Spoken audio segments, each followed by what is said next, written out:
The next locator that we are going to see is identify an element by name.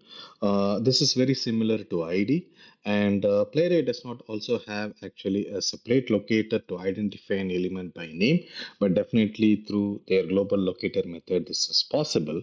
But in tacl, we do actually have a separate locator to locate it by its name.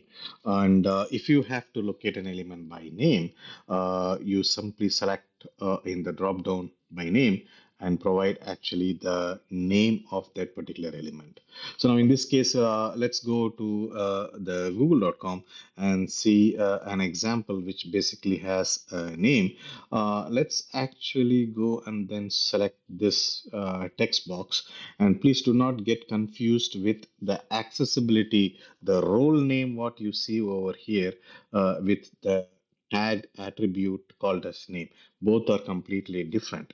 So let's go over here, and then if in this text area, if I see it has class and lots of attributes over here.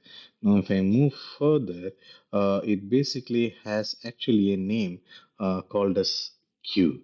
So now if I have to locate this element by name, then I can actually create this web element called as Google search text box, and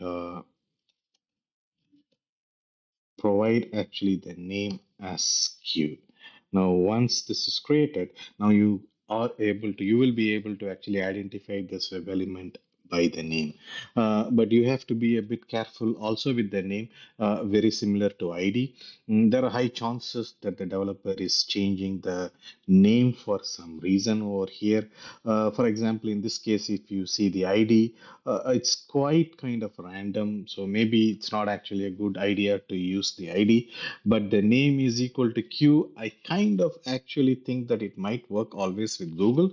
So maybe if I say here question mark Q is equal to let's say automation, then I am assuming that it is actually going to give me that result. Uh, you see, it actually put the automation over here because this is basically how the forms get submitted. So I'm pretty sure that name is equal to Q could be used in this case, but please use it with caution when you're using get by ID or get by name in order to locate a web element.